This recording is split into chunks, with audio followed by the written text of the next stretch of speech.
All right, welcome back, Keep Austin Film. We've got a new guest with us today, Taylor Fredricks, the man, the myth, the legend. Thank you so much for joining us on the podcast. Super stoked to be on this, bro. Heck yeah. So I was looking you up before you came out here to try to make sure I knew like what you were doing in the industry, anything I didn't know about, and it seems like you do everything. Yeah, I mean, I try to keep that creative muscle, pumping. So Yeah. Writer, director, producer, actor, composer. A little bit here and there. Yeah. So you just have a lot of different interests, and they all seem to just kind of work well in the film industry. I mean, well, that's the thing too, man. It's just like, there's so many people that are like, hey, and kudos to them. It's like, hey, all I do is act, all I do is direct, all I do is this, and that's great, but like, I don't know. I feel like it's just like it's a lot more fun to learn everything, especially if you know how to do everything on set, especially. Then it's like you can communicate to everybody in every department the proper way to do it instead of saying, hey, like I don't know about this. It's like, well, then you know how to communicate to them because you know how to do it. So. Yeah. So, I don't know if you're big into video games, but a really big game just came out called Claire Obscura, and as I was looking up your filmography, I saw a film called Claire Obscure. Yeah. Well, it's funny. It's like I was literally Castro, the co-creator of Basil King. He's the gamer of him and I, and he's actually playing that game. Fantastic. I don't know shit about it. The only extent of video games, I grew up playing video games, but nowadays it's just like I don't really have the time for them. But going to Claire Obscure, I did a short film, a very experimental silent film called Claire Obscure, and God, it's been years since I did that, but it was supposed to be a music video, and then the band I think they ended up moving, or I can't remember what the hell happened, broke up, I don't know. But I decided, I was like, I still like this idea, and since, I was like, all right, well, it was supposed to be a music video where the music's already there. It's like, all right, let's make it into a silent film. And I had my buddy Daryl John Hannon do all the composing for it, and just let's create this silent film. And it revolved around this chick who was kind of like in this wishing hour situation to where the whole world around her was changing in front of her eyes, and she didn't know what to think of it until next thing you know, she was all a memory of her own self. So very experimental film. It's been a minute since I watched this, so that did throw me for a little loop. But hey, I'll take it. Yeah, man. And so I know you're not from Austin, but it looks like a lot of your filmography is in Austin. Did you start film once you moved here, or did you do it before? Well, I'm originally from Indiana. I had a really awesome film family up there, and I know Indiana is still growing. But it got to a point where I hit a ceiling, and I needed to get the hell out of Dodge. Which, funny enough, I grew up on a street called Dodge. Yeah, I don't know. I mean, like as soon as I moved here, I think one of the first films I did was called Failure, which is also a film that I won Best Micro Short. It was a 3-minute thing, and I won Best Actor for it, my first Best Actor award. And that was one of those where I did everything on my own, just set up the camera. I didn't have any operator or anything like that. Just press record and shot it all in my bedroom, in my house, and that was literally that. And then started building up the community. I met Chico Mejia, who is the DP for Basil King, and he was also the DP on the last film we did, Rebel Without a Beer, and as well as some other Jimmy Arcaro stuff that we did. But I remember he was looking for help on a new film that he was DPing, and I was like, made a Facebook post, and I found it on one of the groups. And I was like, yeah, dude. I was like, I want to get my hands wet a little bit and see what's up. And, became good friends with him and his crew. And then it just spawned a great relationship after that. And still probably one of my most favorite DPs I've ever worked with. So. Yeah, I mean, I've seen some of his work through mostly the stuff you've worked with him on, and he's a really talented guy. Oh yeah. So I'm curious. I don't really ask people this question a whole lot, but I would love to know like what got you into film in the first place.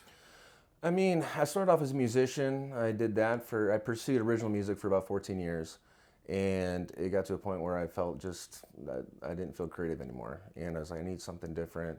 And filmmaking was always a backup plan for me. I fell in love with it in high school, and I was like, this is something I could do, and then went to college for a little bit and didn't learn shit in college, and decided to drop out and just start creating stuff and learning from people that are just way more skilled and talented, and learning from them, which I feel like, some filmmaker friends that I do know that have a film degree, they would hit me up like, hey man, I just graduated, but I've never been on a film set before. And I was like, how are you gonna have a film degree and have never been on a film set? It makes no sense to me because you learn so much just by being in the thick of it. But yeah, I mean, I don't know. Filmmaking for me is just, I don't even remember the question you asked me. I'm just going on a tangent right now, brother. You answered it perfectly, man. It was just about how you got into the film industry in the first place. Because everyone, who gets into the industry has like some specific, purpose for why they got into it. And I've seen some of your performances, particularly in the Basil King franchise, and I love the character you've created in that film. It's like a little bit reminiscent of oh God, of course I'm going to blank on the guy's name, but Mark, whatever, I don't know, I'm trying to pull it. But anyways, were you trained professionally as an actor? Is it something you just picked up along the way as you gained experience? Yeah, I'm not, I didn't go to school for it. Never had an acting class. I don't know, just like, again, learn from others and just taught myself along the way and try to be better. And with each and every project, I mean, if you can look at each and every project as a way to just grow instead of like, oh, there's so many people that have this like ego about them, like, oh, I'm the shit, I don't need growth. It's like everyone needs growth. And it's like the more that you just want to keep growing and be better at your craft, and you're going to be in a better place than a lot of people.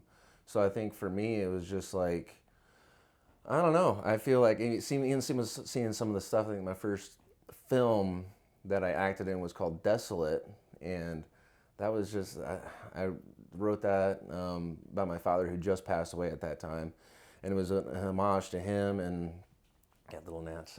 But it was, looking back at that, I was just like, I don't know, I've grown more and more with each film. So I think that's the more repetition, man, the better you get at it. Actually, that's a topic I wanted to talk to you about. Is we had Michael Sharon on the podcast, and he was raising money for It's Hard Not to Be Romantic About Time Travel, and now the thing's shot. Yeah. And you starred in it. Yeah. I love Michael. So once he, hit me up, and he originally hit me up for time travel and was like, hey man, we're doing a read through for my new short. I helped, I was a very small role in the past 2 films that he did. And he was like, hey man, he's like, would you mind reading for the role? I was like, yeah, I didn't have any expectations for it or if it was going to lead anywhere. And, and I got to work along Ronald Short, who I admire, and Lish, who I admire. So it was just like, man, all these people, Eric Anderson, it's just like all these people that I just, admire as not only filmmakers and actors, but people. And it was just like, I was like, yeah, I'd love to do this read through. And so we did that, and I told him, I was like, hey man, it's like, if you ever do auditions for the role, like I would love to audition for this. And then I think it was at the Austin Revolution Mixer, and Sharon was there, and he was like, hey man, he's like, yeah, so you down to be the lead in the film? And I'm like, you serious? I was like, how many? He's like, you sure you just haven't had too much to drink? Are you good? And he's, nah, dude. He's like, I want you to lead. I'm like, dude, I'd be honored, bro. And so yeah, we wrapped that up a couple weeks ago. We got one or 2 small scenes to shoot. So yeah, that's why I've been growing out my beard, because he wants to keep me scruffy. I never usually have it this long, and it's bugging the shit out of me. But I'll live. So Nice. Well, I personally am really looking forward to seeing that. So I'm glad that you guys collaborated on that, and you've collaborated with him a couple of times, because I remember you were in Leverage. You were a kung fu bad guy. Yeah, I was the nunchuck goon. I think my character name was for that. Epic. And there was one more, right? The time capsule. Yeah. Time capsule. Yep. I played the little demon coming out of the ground in that, and that was an interesting thing. Jen Holm-Muniz did all my, airbrush me red and like the classic red demon look, put the horns on me and everything. It was so fun because it was like 3 or 4 hours putting all that makeup on to shoot my scene for like a half hour. I love it, man. Still was trying to get that out of my ears too. So it was like, but that was a great time. I like that you're still doing all these different projects, because when I see what you're doing with Basil King, that seems to me like a full-time job. So I'm just curious, like how you're able to manage all these projects that are coming your way, which I'm sure is a good problem to have. Yeah, dude. I mean, Basil King, this, me and my homie, my co-creator, Ryan Castro, like, we had this idea a couple years ago, randomly sitting at Home Slice, eating pizza. And I was like, man, I want to do, we were just sitting there, we were looking at the toppings, and we saw basil was like a $3 to $4 topping. Next thing you're like, God damn, the basil business is booming, dude. And then next thing you know, we start talking like this, you know, and start kind of going on this narrative. And then the next thing you know, 6, 7 episodes later, you know, we have this whole you know, this season written. And but yeah, it's a full-time job, man, because we wanted to do something different. The last thing that we did was Jimmy Arcurio, the last web series we did. We're like, okay, you know, that we did that during COVID. Let's do something different. We ended up marketing Basil King for a year and a half before we even shot the pilot episode. And we're like, all right, let's just, you know, get our friends together and just like develop. And we had ideas, so like, all right, well, we have the big budget series, you know, the TV series, which, you know, includes the pilot. And they're like, all right, let's make these like short films too, that, you know, these like low to no budget short films that are also in the same universe, which has been insanely helpful, because it's like the more that we the more that we do these shorts, it's like we have these more Easter eggs and little tidbits that we can add into the series, and then vice versa, you know, little things that can foreshadow what's happening in the actual TV series. But no, dude, it's a full-time job, you know, not only from just like the social media aspect of it, but just trying to always market it, always keep things fresh, trying to make sure no one forgets about us. Yeah, it's a tall order, but you know, we've been up for it. Yeah, man. Well, it seems to me like you're really executing this whole big fish in a small pond idea really well. I'm curious, any filmmakers here in Austin who wanted to follow in your footsteps, what would you say to them? I mean, you know, anyone that has an open mind, that wants to learn, and it's like, you know, we want to bring those people on. Oh, that's the type of people I want to work with, that want to grow. And we, you know, a lot of people that I've met, including Isaac, who's our third writer for Basil King. You know, he's a young kid, and we brought him on, and he's just got this drive and this heart and this passion. It's like, man, I remember when I was 21, you know, like, that, you know, it's like, how do you have all this energy, man? But, you know, meeting him and all of his friends, including Lucas, and it's like we bring all these people on that just have this, like, this mentality, they're just hungry, you know. And that inspires me, honestly, you know, because it's just like I don't like, people want to follow in my footsteps. That's great. You know, I'm down to help and, you know, be, you know, a part of whatever they want to do. But I think it's just more so just keep at it. Don't give up, because the more that you go after what you really want, then everything's going to work out. You know, you got to do what makes you happy. If you're not doing what makes you happy, then do what makes you happy, you know. That's a takeaway right there, folks. So I'm curious, you know, I was watching Basil King at the Comedy Film Festival, and one of the characters I really enjoyed was a Basil King himself, and I met him afterwards. You were speaking, and I was shocked he's not really from Jersey. Where'd you find this guy? So Ryan Castro, like I said, he's my co-creator. I met him when I first moved here back in 2017. I started working at Alamo Draft House, and he was a server there, and we just, you know, we just meshed really well. And he became a good buddy of mine. And then during COVID, I was like, hey, I'm doing this Jimmy stuff, where it was just, you know, Jimmy as a Chicagoan reviews all the good old craft beers on the market today. And that was just really all it is he just, you know, was reviewing these different beers. And Castro came on, it was just me and him running these little things. The next thing you know, we had our DP Matthias at that time. He came on and he's like, hey, let's create skits. And it was like, okay, let's do that. And so we just started creating this like universe within that. That's how we met. You know, we ended up bringing Chico on. I ended up meeting Sean through Chico, who plays Bobby in Basil King. And he plays Emilio in Rebel Without a Beer. And it's so funny because it's just like, I met him and he's like a really fantastic mixologist. You know, that's what I met him as, like this bartender, right? And it was just like, okay, you know, and then I didn't, you know, it's like, oh, this guy's just a fun guy to be around. Didn't realize he had any acting chops. I don't know if he knew he had strong acting chops, but he just was so natural with it. I was like, have you acted before, dude? I was like, nah. He's like, nah, dude. I was like, maybe in high school, you know? And I was just like, bro, like, and so it was just the camaraderie was there, the chemistry was there.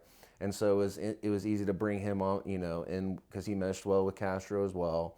And it just, I don't know, it just like throughout the years, man, it's just building up this friendship and this collaboration. I think that's where it stems from. It's like, because it's like, of course, if you want to do something that you love, do it with people that you love. And it's like if you're not, and it's like, because it's like, I worked with people before where it's just like, yo, you're super skilled, you're super talented, but like you were just a pain in the ass to work with. And it's like it's hard to work with those kind of people. But the people that you do, just appreciate and love to be around, it's like yeah, I just want to keep creating with you. And I think that's where the fun comes in. And so with Castro and I, it was just like there's this natural element where it just makes sense. And yeah, we're still creating and still keeping the train moving. Okay, so one of the things I was thinking about while I was watching Basil King is that the characters in this story are edgy. They're not exactly, I wouldn't call them PC. How has the audience reception been to that? Do you think audiences are being really receptive to that kind of edginess? Have you had any pushback? It's interesting because I know when we first screened our first short, Wrong Guy, which is very tame compared to a lot of the stuff we've been doing lately. We screened that at Dollars and Donuts, which our director Daryl, that's his company, and he was our DP on that short. And he was like, "Hey, let's screen it." And I was like, "All right, cool." And I'm, of course, I'm nervous as shit. I'm like, I don't know. Like, I just like it's the same thing when the Comedy Film Festival. I was like, I can't sit down. I got to stand up. I want to see everyone's reaction, hear everyone's reaction, just kind of take all that in. So we did it with the Wrong Guy. I was like, oh, we got a great response. And then we got into the ATX Short Film Showcase, and that's one of my favorite things to go to. We make it a habit, I guess, every month to go to. Love Justin over there.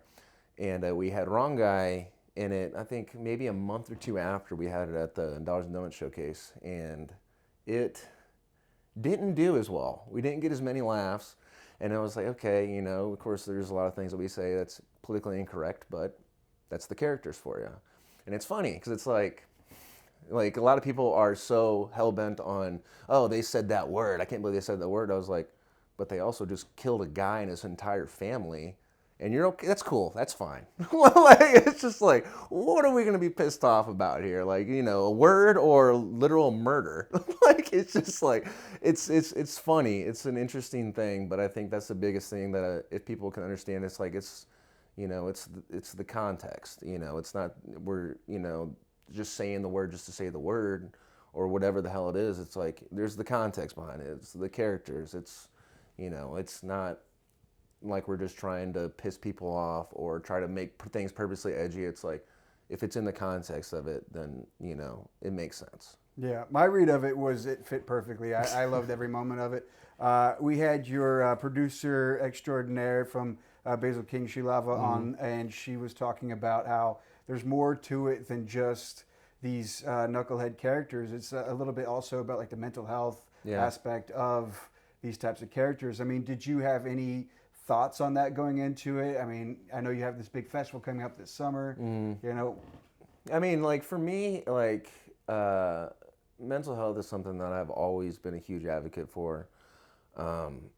Hope for the Day, it's a organization based out of Chicago that I really fell in love with. Like I said, I'm from Indiana, so I fell in love with this Midwest organization that's still thriving today. And they're a resource for suicide prevention. It's a suicide prevention hotlines. And I've been through a lot of that in my own personal life, growing up and still today.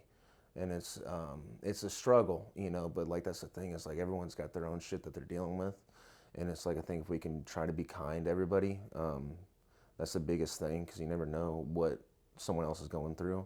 So I guess for mental health, when it comes to, I think, honestly, when we wrote Basil King, it wasn't at the forefront like, hey, we're going to write with the idea of mental health in mind. It's just like, hey, it's essentially we're taking our own trauma, and then after we write it and we read it, like, oh, yeah, there's bits and pieces from my own shit in there, that don't even think about, because it's like it becomes a joke, which I think the same for stand-up comedies. It's like they laugh at their tragedy, they make jokes out of their tragedy, and that's what essentially what we did, in a sense of creating these characters and having their tragedies be comical, but also trying to make it relatable in a sense as well. So yeah, mental health is huge, and I wish more people would advocate for it. So I personally appreciate you, being an advocate for that, because I think it's something that's not talked about a whole lot. Yeah. And so for folks who are really interested in this event coming up this summer, when is it happening? It's July 20th. It's going to be at the Vulcan Gas Company. Pretty freaking stoked about it. I know Sheila's put so much work into it, and we still got a lot of things to do that we're planning on doing with it. We're showcasing everything that we did in the Basil King universe, including the pilot, including our newest short, Casting Couch, directed by Adam Taylor and DP'd by Justin Montgomery, which is probably our most raunchiest thing that we filmed to date. So I'm excited to see the reactions to people on that. We had a lot of fun people involved. We also have an after party at the event featuring 3 bands that had their music within the pilot episode. So all full circle. It's a green carpet event. So dress snazzy if you want. We're gonna have a photographer there. We're gonna have videographers there. We're gonna have a catwalk. Sheila's idea, a catwalk for a lot of us cast and crew to walk up and strut our stuff, and people can donate, and of course all proceeds go to the Hog Foundation.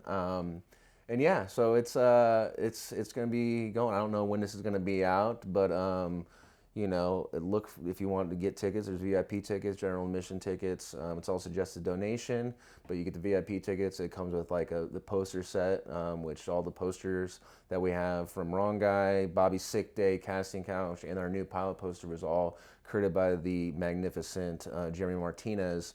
And he's just been, I'm super excited of all the stuff that he's been doing for us, and it'll be a fun little way to kind of like, hey, you get the VIP bag, you get the 4 poster set, and of course, some other Basil King swag, so it'll be a good time. So yeah, if you like music, if you like film, come on out for it.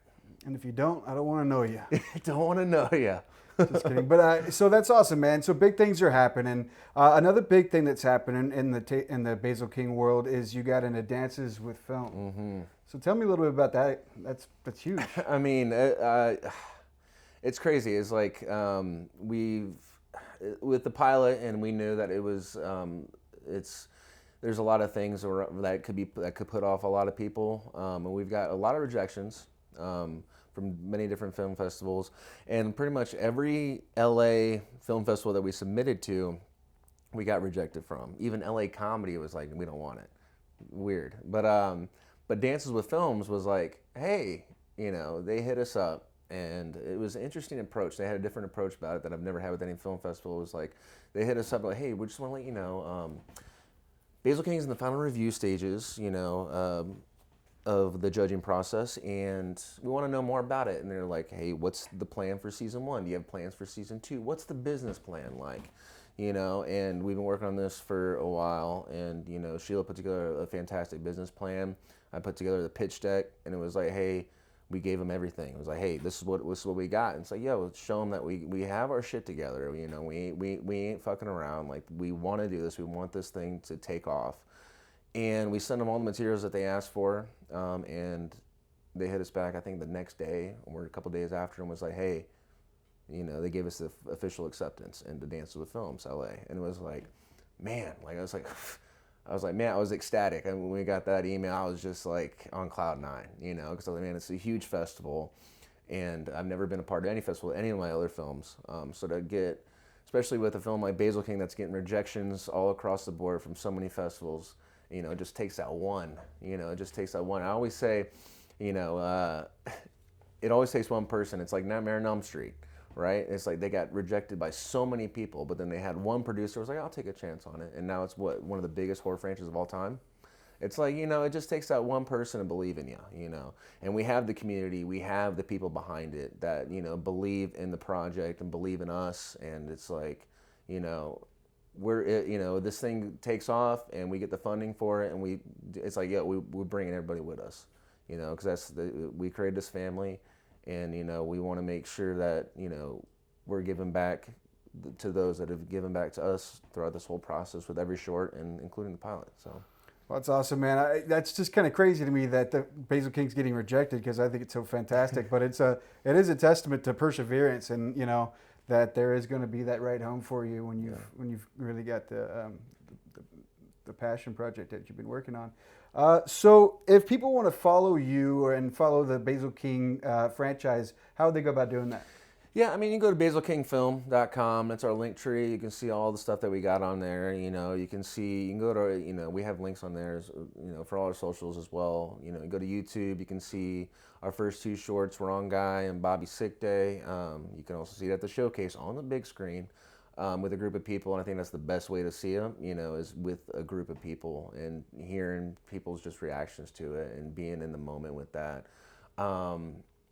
And then I guess with that, you can go to our Instagram. We're on Instagram, we're on Facebook, we got TikTok, but it seems like Instagram is like the best place. We're constantly on there. We're constantly, engaging with all the people that comment on our stuff or message us. And so, yeah, I think, you want to follow us, Instagram, Basil King Film. Hit us up on YouTube, subscribe to us on YouTube, and then you'll see all the stuff that we got coming through the pipeline that we'll be dumping on everybody soon. So. Dude, I can't wait. I'm going to be there this summer for the event. And everybody, if you haven't had the chance yet to see Basil King, look him up. The first chance you get, make sure you do it. It's great content. It's hard not to be romantic about time travel. We don't know when that's coming out, but keep your eyes peeled for that. Mm-hmm. I just want to say thanks again for so much for coming on out. It was a great interview. Yeah, dude. And I hope to see you guys on the next one. You didn't have to kill Mario back there. Look, you weren't getting a fucking dime back from that son of a bitch. All I'm saying is, you don't pay in green, you're paying in red. God damn it, Bobby. So you're probably asking yourself, who's this and who's that? This is the real life story of me, Jeffrey Basils, the Basil King.